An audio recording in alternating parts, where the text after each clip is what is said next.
நம்ம எதை பத்தி பார்த்தோம் அப்படின்னா இன்சுலேட்டர்ஸை எப்படி சார்ஜ் பண்றது அப்படிங்கறத பத்தி பார்த்தோம். லாஸ்டா வந்து நம்ம கண்டக்ஷன் வரைக்கும் நம்ம பார்த்திருக்கோம். கரெக்ட்டுங்களா? சோ இதுக்கப்புறம் பேசிக் ப்ராப்பர்ட்டிஸ் ஆஃப் சார்ஜ், அதாவது மின்னூட்டத்தின் அடிப்படை பண்புகள். சோ அதோட பேசிக்கான பண்பு தான் என்ன?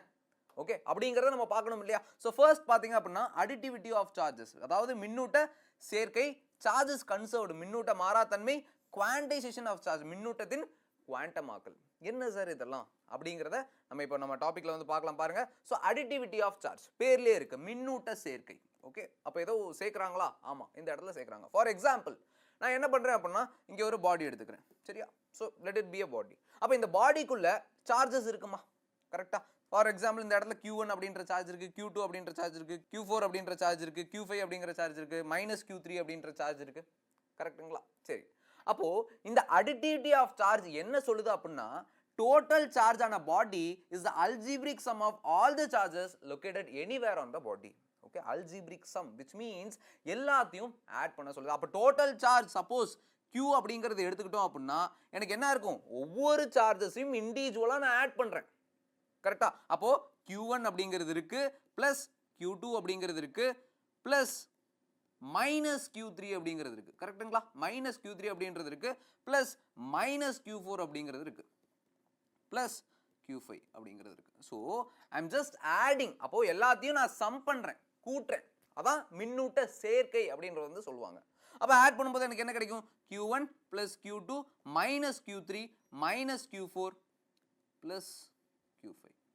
ஸோ இந்த மாதிரி எனக்கு கிடைக்கும். சார் இன்கேஸ் எனக்கு இந்த சார்ஜஸ்க்கு பதிலாக எனக்கு வேல்யூஸ் கொடுத்துறாங்க. ஃபார் எக்ஸாம்பிள் எனக்கு Q1 is 1 coulomb, Q2 is 2 coulomb, எனக்கு அந்த மாதிரி கொடுத்துறாங்க. ஸோ வாங்க பார்க்கலாம். இப்போ ஃபார் எக்ஸாம்பிள் எனக்கு இன்னொரு பாடி நான் எடுத்துக்கிறேன். ஸோ இந்த பாடிக்குள்ள plus 6 coulomb, -5 coulomb, plus 7 coulomb அப்படிங்கிறது இருக்கு. இப்போ இந்த பாடியில இருக்க டோட்டல் சார்ஜ் என்ன அப்படிங்கறத நான் கண்டுபிடிக்கும். அப்போ total charge which is Q எனக்கு என்ன எப்படின்னு கண்டுபிடிப்பேன்?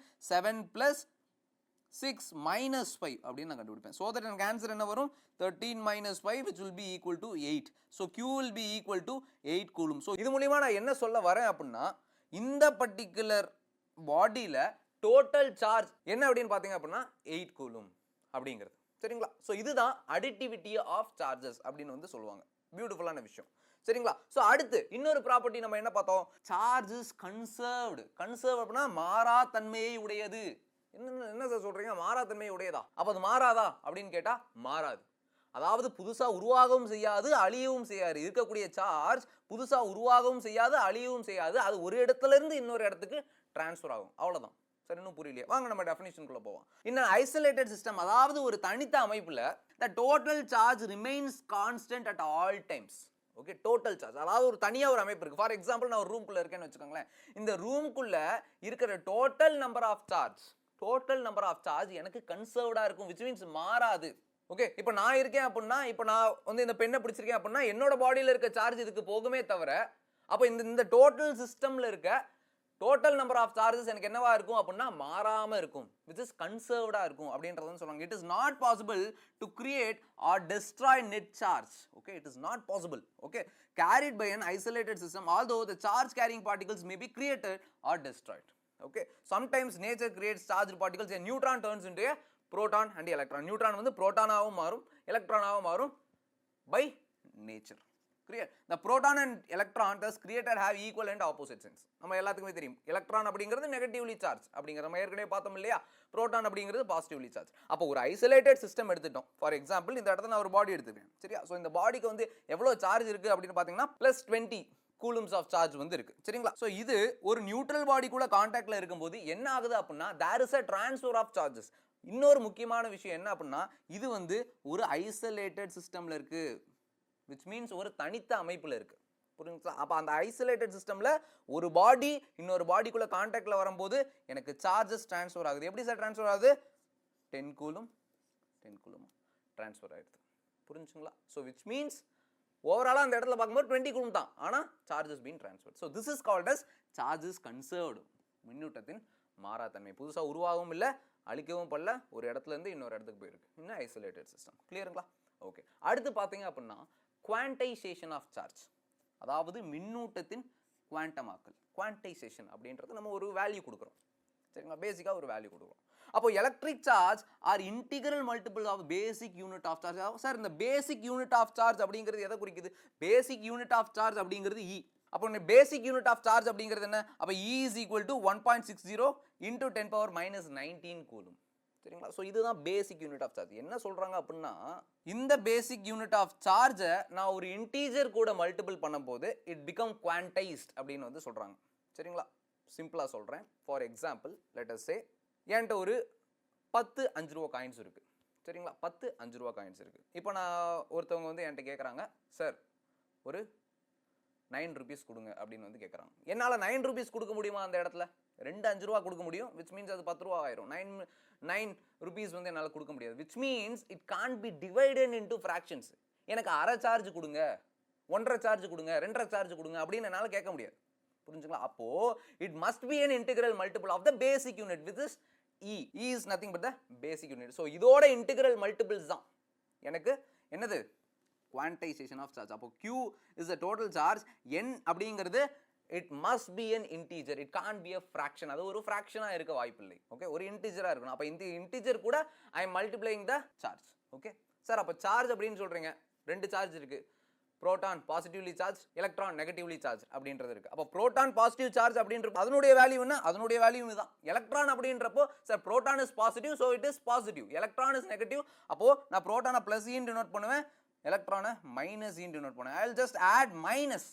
மைனஸ் கூட ஆட் பண்ணும்போது அதோடைய வேல்யூ வந்து மைனஸ்ல நெகட்டிவ்ல இருக்கும். சிம்பிள், அவ்வளவுதான். So this is called as quantization of charge. Q is equal to NE.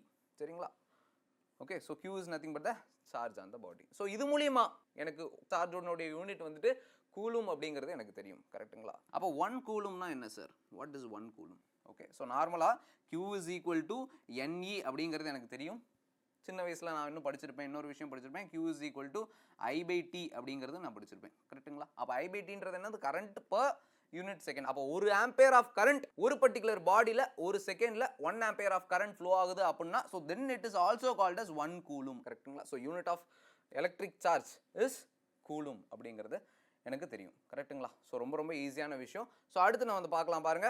இப்போ இந்த குவான்டைசேஷன் அப்படிங்கிறது எடுத்துக்கும் போது, சார் இப்போ இந்த குவான்டைசேஷன் அப்படின்னு சொல்றீங்க, அப்போ 1 electron 1E, 2 electron 2E, 3 electron 3E, 4 electron 4E.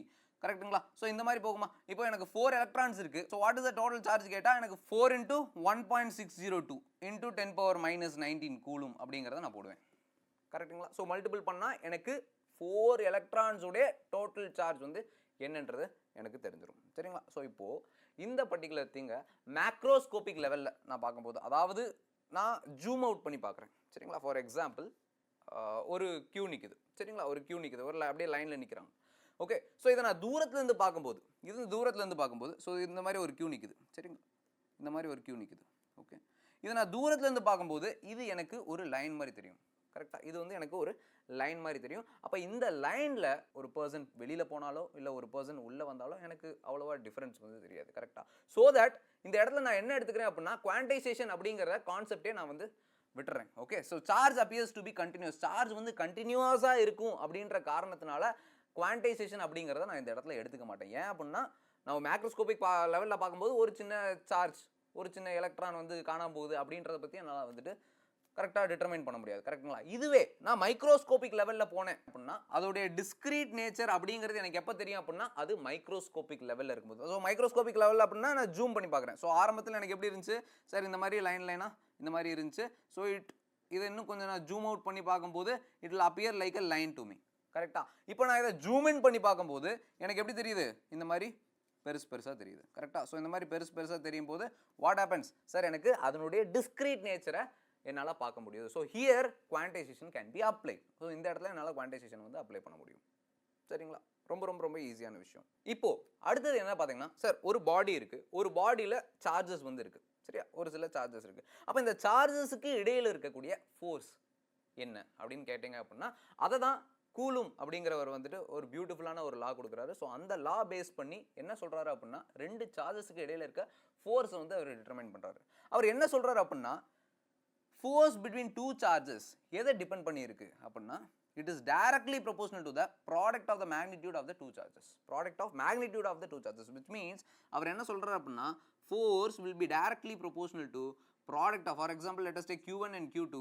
அப்ப q1 q2 it is directly proportional. அப்போ சார்ஜஸோட வேல்யூ அதிகமாச்சு அப்படின்னா எனக்கு ஃபோர்ஸ் வந்து அதிகமா இருக்கும் அப்படின்றது வந்து சொல்றாரு. புரிஞ்சுங்களா? and then it is inversely proportional to the square of the distance between them. So this is the distance. அப்போ ரெண்டு சார்ஜஸ்க்கு இடையில இருக்கக்கூடிய டிஸ்டன்ஸை நான் r அப்படின்னு வச்சுக்கிட்டேன் அப்படின்னா அவர் வேற இன்னொன்னு என்ன சொல்றாரு அப்படின்னா it is inversely proportional to the square of the distance அப்படின்னு. சார் இது எங்க பார்த்த மாதிரி இருக்கே, யுனிவர்சல் law of gravitationல நியூட்டன் வந்து சொல்லியிருப்பாரு கரெக்டா, every object in the universe attract other object with a force which is directly proportional to the product of their masses and inversely proportional to the square of the distance between them. same thing இங்க இந்த இடத்துல என்ன பண்றாங்க அப்படின்னா சார்ஜஸ்க்கு இடையில ஒரு distance இருக்கு, அதுக்கு ஃபோர்ஸ் வந்து இன்வெர்ஸ்லி ப்ரொபோஷனல் அப்படின்றது வந்து சொல்றாரு. which means அந்த இடத்துல டிஸ்டன்ஸ் அதிகமாகும் போது எனக்கு ஃபோர்ஸ் கம்மியாகும் அப்படின்றது வந்து சொல்றாரு. சரிங்களா? acts along the line joining the two forces, முக்கியமான விஷயம். so it is acting along the line joining the two forces. okay, so அப்போ எனக்கு இதை நான் எழுதும் போது நான் எப்படி எழுதிக்கலாம், f is directly proportional to q1 q2 by r square அப்படின்ற எழுதிக்கலாம். so இது ஃபர்தரா நான் proportionality எடுத்துட்டு I am just introducing a constant. so f will be equal to k q1 q2 by r square. so இந்த k அப்படிங்கிறது என்ன அப்படிங்கிறத நம்ம கொஞ்ச நேரத்தில் பார்த்துடலாம். சரிங்களா? சார் இந்த இடத்துல சொன்னீங்க q1 q2 அப்படின்ற சொன்னீங்க. so what is this basically? so it is basically the point charge. சரியா? ஒரு பாயிண்ட் சார்ஜ். அப்போ இது பாயிண்ட் சார்ஜ்னு எப்படி சார் கண்டுபிடிக்கிறீங்க? எப்படி கண்டுபிடிக்க அப்படின்னா when the linear size of the charged bodies are much smaller than the distance separating. அதாவது ரெண்டு சார்ஜஸ்க்கு இடையில இருக்க டிஸ்டன்ஸை விட அந்த சார்ஜ்டு பாடிஸ் உடைய சைஸ் கம்மியா இருந்துச்சு அப்படின்னா அதை நம்ம என்ன சொல்லலாம், அது பாயிண்ட் சார்ஜ் அப்படின்றது வந்து சொல்லலாம். சரிங்களா? So which means I am taking it as a point charge. அது ஒரு பாயிண்ட் வச்சுக்கிறேன், இது ஒரு பாயிண்ட் வச்சுக்கிறேன். ஸோ ரெண்டுத்துக்கும் டிஸ்டன்ஸ் இருக்கு. So I am applying this Coulomb's law and then finding what is the force. அவ்வளோதான், சிம்பிளான விஷயம். அப்போ இந்த கூலம்ஸ் லா அப்படிங்கிறது it is acting along the line joining the two charges அப்படின்றது வந்து சொல்லிட்டீங்க. So which is nothing but the force. அப்போ அந்த ஃபோர்ஸ் அப்படிங்கிறது is it scalar quantity or vector quantity அப்படின்னு பார்க்கும்போது sir it is a vector quantity. கரெக்டா? Force is nothing but vector quantity அப்படிங்கிற நம்மளுக்கு தெரியும் இல்லையா? ஓகே, அப்போ இந்த ஃபோர்ஸ் அப்படிங்கிறது வெக்டர் குவான்டிட்டி அப்படிங்கிறதுனால அதனுடைய வெக்டர் நோட்டேஷன் என்ன? ஓகே, வெக்டர் நோட்டேஷன் என்ன? ரெண்டு சார்ஜஸ் இருக்கு, q1 q2 அப்படின்ற ரெண்டு சார்ஜஸ் இருக்கு. சரிங்களா? இப்போ இந்த q1 q2 அப்படின்ற ரெண்டு சார்ஜஸ் இருக்கு. இந்த சார்ஜஸ்க்கு இடையில் உள்ள ஃபோர்ஸ் வந்து என்ன அப்படிங்கிறத நம்ம வந்து தெரிஞ்சுக்கணும். லைக் வெக்டர் பேஸ் பண்ணி அதை வந்து தெரிஞ்சுக்கணும். ஃபார் எக்ஸாம்பிள் q1 q2 அப்படின்ற ரெண்டு சார்ஜஸ் இருக்கு இல்லையா? ஓகே, ஸோ இதோடைய பொசிஷன் வெக்டரை நான் எப்படி கண்டுபிடிப்பேன், r21. So r21 will be equal to r2 minus r1 அப்படின்றத நான் சொல்லுவேன். So position vector of q1 and q2. So q1 and q2 உடைய பொசிஷன் என்னென்ன, பொசிஷன் என்னன்னு பார்த்தோம்னா r1 r2 அப்படிங்கிறது அதனுடைய பொசிஷன்ஸ். கரெக்டுங்களா? அப்போ இந்த q1 மேல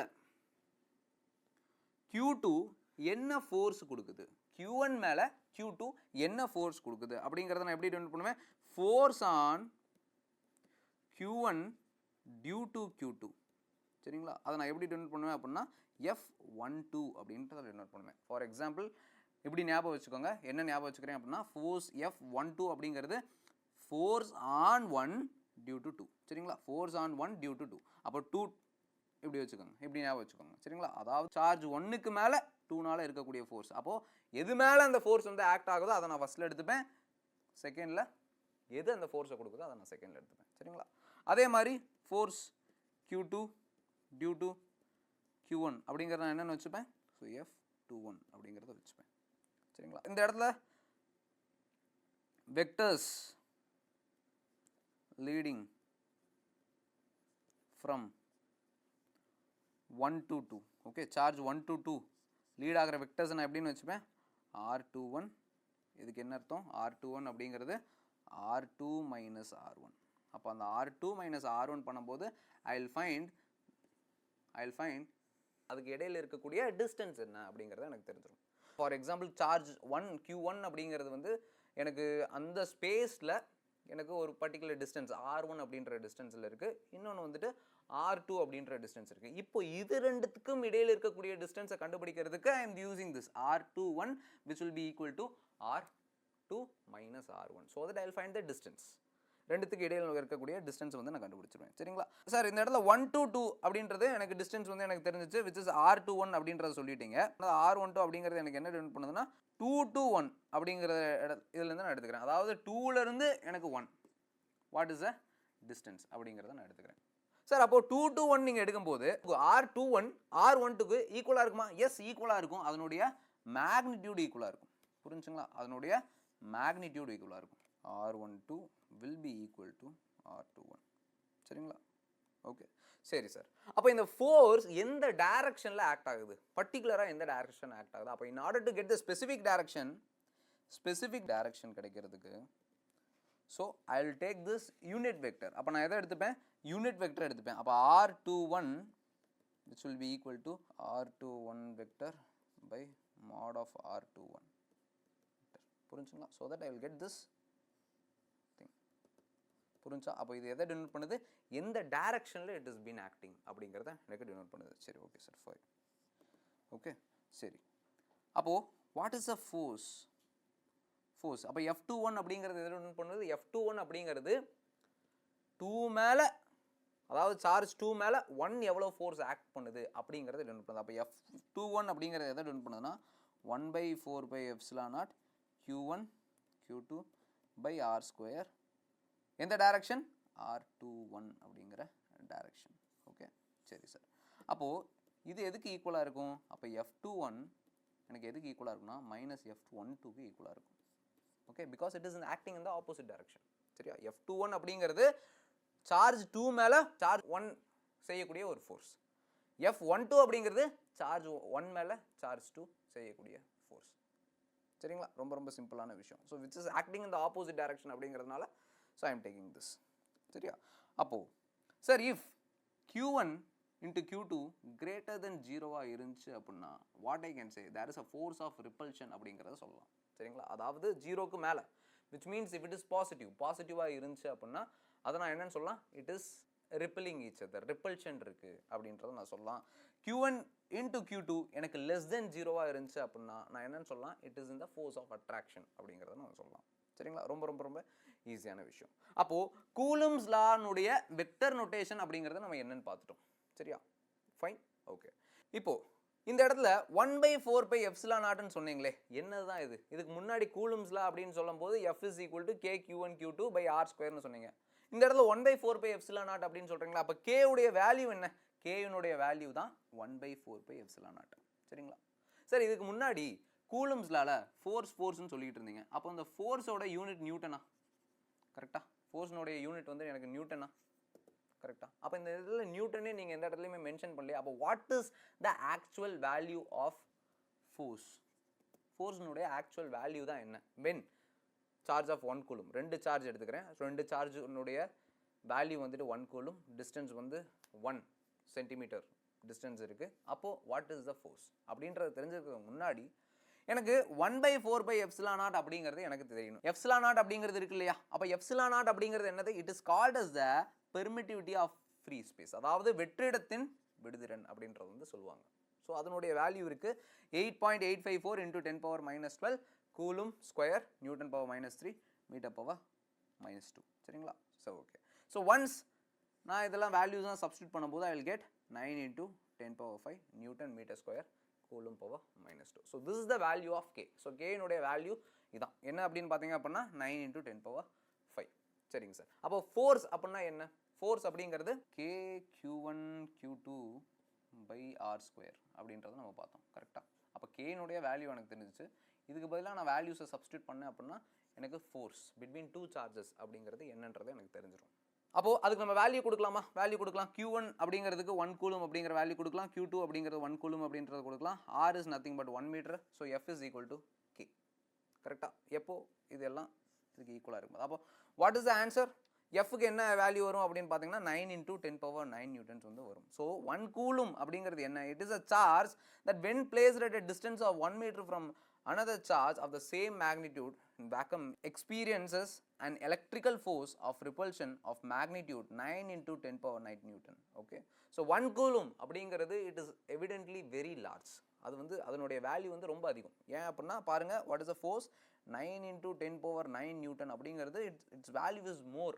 ஓகே, அப்போ நம்ம நார்மலாக ப்ராக்டிக்கல் லைஃப்பில் நம்ம எதை யூஸ் பண்ணுறோம் அப்படின்னா 1 milli-coulomb அண்ட் மைக்ரோ வந்துட்டு நம்ம வந்து யூஸ் பண்ணுறோம். சரிங்களா? So force is equal to 9 × 10⁻⁹ newton when charge of 1 coulomb at a distance of 1 meter. ரெண்டு charge it is of 1 coulomb and அதோட டிஸ்டன்ஸ் வந்து 1 மீட்டர் அப்படின்னு எடுத்துக்கும் போது so this is the force that is been arrived. சரிங்களா? Okay, so yes we also know this Charles Augustin de Coulomb அப்படிங்கிறத தான் இந்த கூலும்ஸ் லா அப்படிங்கிற ஒரு விஷயத்தை வந்து கொண்டு வந்தார் அப்படிங்கிறது நம்ம எல்லாத்துக்குமே தெரியும். கரெக்டா? Okay, now comes superposition principle, அதாவது மேற்பொருந்துதல் தத்துவம். அதானே சார் சூப்பர் பொசிஷன், மேற்பொருந்துதல்னு சொல்கிறாங்களே. அப்போ மேற்பொருந்துதல் அப்படின்னா ஒரு விஷயத்துக்கு மேலே மேலே மேலே மேலே ஏதோ சேர்த்துக்கிட்டே வரும். கரெக்டாக? ஆமாம். இந்த இடத்துல சார்ஜஸுக்கு மேலே ஒவ்வொரு சார்ஜ் அது மேலே எவ்வளோ ஃபோர்ஸை கொடுக்குதுன்னு நம்ம வந்து சேர்த்துக்கிட்டே வரோம். சரிங்களா? So that is nothing but the superposition principle. Force on any charge due to a number of other charges is a vector sum of all the forces. For example, Q1 அப்படின்ற ஒரு charge இருக்குது அப்படின்னா இது மேலே Q2 அப்படின்ற ஒரு charge ஃபோர்ஸை apply பண்ணுது. சரிங்களா? இப்போ Q3 அப்படின்ற ஒரு சார்ஜ் இருக்குது, அப்போ இதுவும் இதுக்கு மேலே ஒரு ஃபோர்ஸை ஆக்ட் பண்ணுமா? ஸோ இது எல்லாமே எதுக்கு ஈக்குவலாக இருக்கும் அப்படின்னா இது ஆக்ட் பண்ணுற ஃபோர்ஸ், இது கொடுக்குற ஃபோர்ஸ், இது எல்லாத்தோடைய வெக்டர் சம்மாக இருக்கும் அப்படின்றதான் சொல்கிறாங்க. வாங்க பார்க்கலாம், ஒன்றும் பிரச்சனை இல்லை. அந்த charge due to the other charges taken one at time. சரியா? சரி, இப்போது Q1 மேலே Q2 எவ்வளோ ஃபோர்ஸ் ஆக்ட் பண்ணுது அப்படின்றத ஃபஸ்ட் நான் எடுத்துப்பேன். அடுத்து Q3 வந்து Q1 மேலே எவ்வளோ ஃபோர்ஸ் ஆக்ட் பண்ணுது அப்படிங்கிறத நான் எடுத்துப்பேன். ஸோ இந்த மாதிரி போய்கிட்டே இருப்பேன். சரிங்களா? The individual forces are unaffected due to the presence of other charges. So this is termed as the principle of superposition. Okay, the vector sum is obtained as usual by the parallelogram law of addition. What is parallelogram law of addition? Okay, இந்த இடத்துல பாருங்க ஒரு diagram இருக்கு. So this is Q2 அப்படின்ற ஒரு charge இருக்கு, Q1 அப்படின்ற charge இருக்கு, Q3 அப்படின்ற சார்ஜ் இருக்கு. ஓகே, ரெண்டு சார்ஜஸ் இருக்கு. சரிங்களா? Q2 Q3, மூணாவதா Q1 அப்படின்ற ஒரு சார்ஜ் இருக்கு. அப்போ இந்த Q1 சார்ஜ் மேலே இந்த Q2 சார்ஜும் இந்த Q3 சார்ஜும் எவ்வளோ ஃபோர்ஸஸ் வந்து ஆக்ட் பண்ணும் அப்படிங்கிறது எதுக்கு ஈக்குவலாக இருக்குன்னா vector sum of the two charges. அப்போ இந்த வெக்டர் சம் எப்படி அப்டெயின் பண்ணுவேன்னு பார்த்தீங்கன்னா by parallelogram law of addition of vectors அப்படிங்கிறத பேஸ் பண்ணி நான் இதை அப்போ என்ன அப்படின்னா என்ன sir, what is parallelogram law of addition அப்படின்னா என்ன? It is simple. If two vectors are represented as adjacent sides of a parallelogram, so this is nothing but a parallelogram. Correct? So I am joining the points so that I am getting a parallelogram. 4 side இருக்கும் sir, parallelogramக்கு 4 side இருக்கு. So this is a charge. So இதுதான் இந்த charge. இந்த charge மேலே எவ்வளோ force வந்து act ஆகுது அப்படிங்கிறத நான் தெரிஞ்சுக்கணும். சரியா? அப்போ Q2 அப்படிங்கிறது Q1 மேலே இப்படி ஒரு ஃபோர்ஸ் ஆக்ட் பண்ணும். கரெக்டாக? Q3 அப்படிங்கிறது இப்படி ஒரு ஃபோர்ஸ் ஆக்ட் பண்ணும். I am drawing an imaginary line. இந்த ஒரு இமேஜினரி லைன் ட்ரா பண்ணுறேன். Q2க்கு நேராக இது ஒரு ஃபோர்ஸ் ஆக்ட் பண்ணுதா?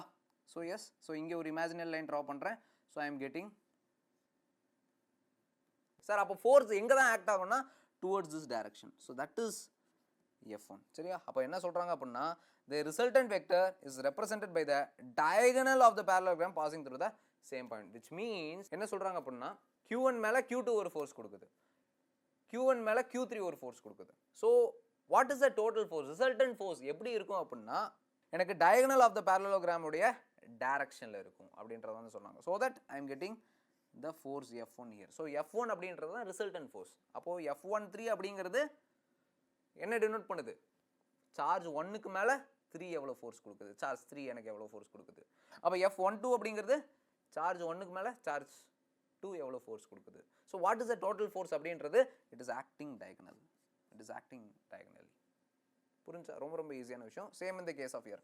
இந்த இடத்துல நம்பர் ஆஃப் சார்ஜஸ் வந்து எடுத்துக்கிறாங்க.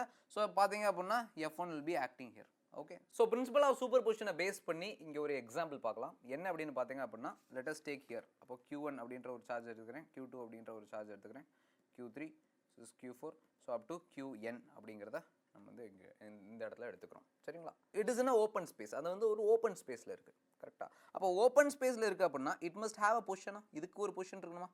Q1 அப்படிங்கிறது ஒரு பொசிஷனில் இருக்கணும், Q2 அப்படிங்கிறது ஒரு பொசிஷனில் இருக்கணும், Q3 அப்படிங்கிறது ஒரு பொசிஷனில் இருக்கணும், Q4 and up to Q1. So எல்லாமே ஒவ்வொரு பொசிஷனில் இருக்கணும். கரெக்டாக? ஓகே, அண்ட் தென் Q1 அப்படிங்கிறது இந்த பர்டிகுலர் சார்ஜுக்கு மேலே எவ்வளோ ஃபோர்ஸ் ஆக்ட் ஆகுது அப்படிங்கிறத நான் கண்டுபிடிக்க போகிறேன். சார் இந்த பர்டிகுலர் சார்ஜுக்கு மேலே எவ்வளோ ஃபோர்ஸ் ஆக்ட் ஆகும்? சார் Q2 ஒரு ஃபோர்ஸ் கொடுக்கும். கரெக்டாக? Q2 ஒரு ஃபோர்ஸ் கொடுக்கும், Q3 ஒரு ஃபோர்ஸ் கொடுக்கும், Q4 ஒரு ஃபோர்ஸ் கொடுக்கும், அண்ட் தென் Qn ஒரு ஃபோர்ஸ் கொடுக்கும். கரெக்டாக? Up to Q1. அப்போது எல்லாமே ஒவ்வொரு ஃபோர்ஸ் கொடுக்கும். அப்போ அதோட இண்டிவிஜுவல் ஃபோர்ஸஸோட வெக்டர் சம் தான் எனக்கு டோட்டல் ஃபோர்ஸா? சிம்பிள். அப்போது what is F1? F1 vector will be equal to F12 vector plus F13 vector plus F14 vector அப்படியே போய்கிட்டே இருக்கும். எது வரைக்கும் போகும்? ப்ளஸ் F1n வெக்டர் வரைக்கும் எனக்கு வந்து போகும். சரிங்களா? ஓகே. சரி, இப்போது ஃபர்ஸ்ட் நான் என்ன பண்ணுறேன், இந்த சார்ஜ் 2னால் இந்த சார்ஜ் 1 மேலே எவ்வளோ ஃபோர்ஸ் வந்து ஆக்ட் ஆகுது அதை நான் எப்படி டெனோட் பண்ணுவேன்? F12 அப்படின்றத டெனோட் பண்ணுவேன். கரெக்டாக? அதாவது 1 மேலே 2னால் எவ்வளோ ஃபோர்ஸ் வந்து ஆக்ட் ஆகுது அப்படிங்கிறத நான் டெனோட் பண்ணுவேன். சரிங்களா? ரொம்ப ரொம்ப சிம்பிளான விஷயம். அப்போது K Q1 Q2 by R12 square. கரெக்டாக? இந்த direction R12 gap. Okay. So இது என்னது? இது எதை டெனோட் பண்ணுது அப்படின்னா சார்ஜ் 1 மேலே சார்ஜ் 2 எவ்வளோ ஃபோர்ஸை கொடுக்குது அப்படிங்கிறத டெனோட் பண்ணுது. அதே மாதிரி எல்லாத்துக்கும் நான் போடுறேன். ஸோ அதே மாதிரி எல்லாத்துக்குமே போட்டால் எனக்கு என்ன கிடைக்கும்? F1 vector will be equal to எனக்கு காமனாக. ஸோ அதே மாதிரி நான் போடுறேன். எல்லாத்தையும் அடிஷனில் போட்டுக்கிட்டே இருக்கேன்னா காமனாக நான் எதை வெளில எடுக்கலாம்? கேவை வெளில எடுத்துக்கலாம். கரெக்டுங்களா? So K Q1 Q2 by R12 square R12 cap plus Q1 Q3 by R13 square R13 cap plus it will go up to Q1 Qn by R1n square R1n cap. So அப்படிங்கிறது இருக்கும். So இதை ஃபர்தராக நான் simplified ஃபார்மில் எப்படி எழுதலாம் அப்படின்னா F1 will be equal to K Q1 நான் காமனாக வெளில எடுத்துக்கிறேன். Q1 நான் வெளில எடுத்துட்டேன். ஸோ தட் சமேஷன் எனக்கு Q. ஸோ ஓகே, காமனான ஒரு டேர்ம் கொடுத்துக்கலாமா? I by R1i square R1i cap. So இப்படின்னு எடுத்துக்கலாம். So what is the value of I? I can be anything from 2 to n. Okay. So this is the equation that I got. So இதுக்கு என்ன அர்த்தம் அப்படின்னா Q1 மேலே what is the total force? So that gives me this particular equation. So இந்த மாதிரி தான் எனக்கு இந்த ஈக்குவேஷன் அப்படிங்கிறது டிரைவ் ஆச்சு. ரொம்ப ரொம்ப ஈஸியான விஷயம். சரிங்களா? So this is called as the principle of superposition அப்படின்னு வந்து சொல்லுவாங்க. Okay okay sir. இந்த சார்ஜஸ்லாம் இருக்குது. இந்த சார்ஜஸ் வந்துட்டு 2 சார்ஜஸுக்கு இடையில எனக்கு ஃபோர்ஸஸ் வந்து ஆக்ட் ஆகுது. Fine, no problem. இப்போது ஒரு சார்ஜ் இன்னொரு சார்ஜுக்கு மேலே ஃபோர்ஸை கொடுக்குது அப்படின்னா அப்போ அந்த சார்ஜுக்கு ஏதோ ஒரு பவர் இருக்குன்னு அர்த்தமா? அந்த பவர் ஒரு பர்டிகுலர் ஏரியா வரைக்கும், ஒரு பர்டிகுலர் இடம் வரைக்கும் இருக்குன்னு அர்த்தமா? கரெக்டாக? ஸோ அப்போது எலக்ட்ரிக் ஃபீல்டு அப்படின்னா என்ன? அதாவது மின்புலம் அப்படிங்கிறது என்ன அப்படின்னா இந்த ரீஜன் அரவுண்ட் அ சார்ஜ்டு பாடி. ஒரு சார்ஜ்டு பாடி இருக்குது. இந்த பாடி பக்கத்தில் இருக்க எந்த சார்ஜ் நான் கொண்டு வந்தாலும் either it will attract or else ripple. கரெக்டாக? அப்போ கிட்ட கொண்டு வரீங்க அப்படின்னா எந்த இடத்துல சார் அது ரிப்பல் ஆகுது, எந்த இடத்துல அது அட்ராக்ட் ஆகுது அப்படிங்கிறது இருக்கா? அப்போது அந்த இடத்த வரைக்கும் அதோட பவர் அப்படிங்கிறது இருக்கா? சிம்பிளாக சொல்ல போனோம்னா இப்போ ஃபோன் எடுத்துக்கிறேன். சரிங்களா? ஃபோன் எடுக்கும்போது இந்த ஃபோனில் பார்க்குறேன், எனக்கு சிக்னல் கிடைக்கல. நான் என்ன பண்ணுவேன்? வெளியில் போவேன். அப்படியே கரெக்டாக வெளியில் போய் எந்த இடத்துல சிக்னல் கிடைக்குது, விச் மீன்ஸ் அந்த சிக்னல் எனக்கு எவ்வளோ தூரத்தில் இருக்கோ, எவ்வளோ ரேடியஸில் இருக்கோ அவ்வளோ தூரத்து வரைக்கும் தான் எனக்கு சிக்னல் கிடைக்கும். நான் அதை விட்டு வெளியில் வந்துட்டேன் அப்படின்னா எனக்கு சிக்னல் கிடைக்காது. ஸோ தட் எலக்ட்ரிக் ஃபீல்டு அப்படின்றது என்ன அப்படின்னா the region around a charged body in which another charged body experiences an electrostatic force. இன்னொரு சார்ஜ்டு பாடி நான் கொண்டு வரும்போது எந்த இடத்துல இந்த பர்டிகுலர் சார்ஜ்டு பாடி அந்த பர்டிகுலர் சார்ஜ்டு பாடினால ஒரு ஃபோர்ஸை எக்ஸ்பீரியன்ஸ் பண்ணுதோ that is called as electric field. சரிங்களா? it is a region. அப்போ the charge Q which is producing the electric field is called as a source charge. எந்த ஒரு பாடி அந்த எலக்ட்ரிக் ஃபீல்டை ப்ரொடியூஸ் பண்ணுதோ that is called as a source charge. அப்போ எது அந்த ஃபோர்ஸ்னால அஃபெக்ட் ஆகுதோ that is called as a test charge. So the charge Q which tests the effect of the source charge is called as a test charge அப்படின்னு சொல்லுவாங்க. So source chargeனா என்னது? which is giving the force, okay, which is accepting the force, that is called as a test charge. சரிங்களா? அப்போ இந்த இடத்துல பாருங்க, field electric ஃபீல்டை எனக்கு பார்த்தா தெரியாது சார், பார்த்தா தெரியாது. So I am denoting it with the help of lines. அப்போ பாசிட்டிவ் சார்ஜுக்கு எனக்கு lines will be radially outwards, வெளிநோக்கி இருக்கும் இப்படி. சரியா? ஓகே. பட் நெகட்டிவ்க்கு it will be inwards. Okay. For negative charge directed inwards, radially inwards நோக்கி டைரக்ட் பண்ணப்படும். சரிங்களா? எஸ்.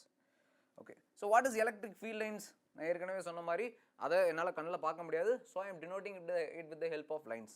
ஃபார் எக்ஸாம்பிள் இந்த இடத்துல 2 பாசிட்டிவ் சார்ஜஸ் எடுத்துகிட்டு வந்திருக்கேன். So positive repel each other. கரெக்டாக? அப்போ ரிப்பல் ஆகும்போது எனக்கு என்ன ஆகுது? அந்த இடத்துல ஃபீல்டு வந்துட்டு எனக்கு ரிப்பல்ஷன் நடக்குது அப்படின்னா it is not trying to come close to each other அப்படின்றது அர்த்தம். அப்போ அதனுடைய ஃபீல்டு விலகி போக தான் ட்ரை பண்ணும். அப்போ விலகி போக ட்ரை பண்ணுது. So this are field lines which shows that இது எதை ஷோ பண்ணுது? அந்த ஃபீல்டு வந்துட்டு விலகி போகுது அப்படிங்கிறத டெனோட் பண்ணுது. with the help of these lines I am saying about the field. சரிங்களா? இதுவே opposite charges நான் எடுத்துட்டு வரேன், என்ன ஆகுது? opposite charges எடுத்துட்டு வரும்போது it is getting attracted. okay, so field lines வந்து join ஆகுது. சரிங்களா? ரொம்ப ரொம்ப ரொம்ப ஈஸியான விஷயம். சரியா? so force experienced by the electric field. அப்போ electric fieldனால என்ன ஒரு force வந்து experience பண்ணுது? q அப்படிங்கிற ஒரு source chargeனால small q அப்படிங்கிற இந்த particular test charge என்ன force experience பண்ணுது? so உள்ள கொண்டு வரும்போது I am experiencing an electric field. so அந்த electric field எதுக்கு ஈக்குவலா இருக்கும் அப்படின்னு பாத்தீங்க அப்படின்னா 1/4 pi epsilon naught which is at a distance r. கரெக்ட்டா? so r 1/4 pi epsilon naught எனக்கு q by r square r cap அப்படின்றதுக்கு ஈக்குவலா இருக்கும். so now what is the force? அப்ப இந்த ரெண்டுத்துக்கும் இடையில் உள்ள force வந்து என்னது? force வந்து என்ன அப்படின்னு பாத்தீங்கன்னா electric field அப்படிங்கிறது எனக்கு தெரிஞ்சிச்சு into its charge. அப்போ what is the force அப்படின்னு பாக்கும்போது எனக்கு 1/4 pi epsilon naught q by r square r cap அப்படிங்கிறது இருக்கும். so okay sir. அப்போ இதுக்கு பதிலா what can I do? I can substitute electric field. so electric field substitute பண்ணும்போது எனக்கு fr is equal to q E into R அப்படின்றது இருக்கும். so simple F is equal to QE. okay, which is stating that electric field due to a charge Q at a point in a space may be defined as the force that a unit positive charge would experience if it is placed at that point. புரிஞ்சுங்களா? so ரொம்ப ரொம்ப ஈஸியான விஷயம். so what is the force experienced by a unit positive charge அப்படிங்கிறது எனக்கு இந்த இடத்துல நம்ம வந்து பார்த்துட்டோம். சரிங்களா? எலக்ட்ரிக் ஃபீல்ட்னா அப்போ என்னன்னு சொல்லிட்டீங்க. அப்போ ஒரு யூனிட் பாசிட்டிவ் சார்ஜ் ஒரு ஃபோர்ஸை எக்ஸ்பீரியன்ஸ் பண்ணதில்ல சார், அதுக்கு பேர் என்ன அப்படின்னு பார்த்தோம் அப்படின்னா that is called as electric field intensity அப்படின்னு வந்து சொல்லுவாங்க. சரிங்களா? So the electric field intensity at a point in a space is defined as a force experienced per unit positive charge. ஒரு பர்டிகுலர் பாசிட்டிவ் சார்ஜ் எவ்வளோ ஃபோர்ஸை experience பண்ணுதோ that is called as electric field intensity. சரிங்களா? So அதோடைய unit பாருங்க, SI unit is newton per coulomb. ஏன் அப்படின்னா நம்ம இப்போ தான் பார்த்தோம் இல்லையா? So F is equal to QE அப்படிங்கிறது பார்த்தோம். கரெக்டா? அப்போ what is E will be equal to F by Q. அப்போ F is newtons, Q is charge, so Newton per coulomb அப்படிங்கிறது. சரி சார். ஸோ அப்போ இந்த எலக்ட்ரிக் ஃபீல்ட் இன்டென்சிட்டி அப்படிங்கிறது என்னன்னு தெரிஞ்சிச்சு, ஃபீல்ட் லைன்ஸ் அப்படிங்கிறது எனக்கு என்னன்னு தெரிஞ்சிச்சு. அப்போ இந்த ஃபீல்ட் லைன்ஸுக்கு தேர் ஆர் ஃபியூ ப்ராப்பர்ட்டிஸ், ஒரு சில ப்ராப்பர்ட்டிஸ் இருக்குது. என்னன்னு பார்க்கலாம். No two field lines ever intersect. எந்த ஒரு ஃபீல்ட் லைன்ஸும் இன்டர்செக்ட் ஆகாது. விச் மீன்ஸ் எனக்கு இப்படி இன்டர்செக்ட் ஆகாது. புரிஞ்சுங்களா? Field lines are always perpendicular to the conductor. So it is always perpendicular அப்படின்றது நம்மளுக்கு என்ன தெரியும், 90 degree. Okay, so number of field lines is directly proportional to the amount of charge. புரிஞ்சா? Number of field lines எனக்கு charges அதிகமாச்சு அப்படின்னா number of field lines அதிகமாகும். Which means அதோடைய ஃபீல்டு இன்க்ரீஸ் ஆகுது அப்படிங்கிறது அர்த்தம். Field lines exert lateral pressure during repulsion. சரிங்களா? அப்போ லைக் சார்ஜஸை கொண்டு வரும்போது தேர் வில் பி ரிப்பல்ஷன். புரிஞ்சுங்களா? அப்போ இது வரைக்கும் நம்ம என்ன பார்த்துட்டோம்? எலக்ட்ரிக் ஃபீல்ட் லைன்ஸ், எனக்கு ஃபீல்டு இன்டென்சிட்டி அப்படின்னா என்னன்னு பார்த்துட்டோம். ஸோ அதனுடைய ப்ராப்பர்ட்டிஸ் வந்து நம்ம டிஸ்கஸ் பண்ணியாச்சு. ஸோ நெக்ஸ்ட் நம்ம என்ன பண்ணலாம் அப்படின்னா எலக்ட்ரிக் ஃபீல்ட்ஸ் அண்ட் சார்ஜஸில் நெக்ஸ்ட் டாபிக் என்ன அப்படிங்கிறது பார்க்கலாம். சரிங்களா? Fine, thank you.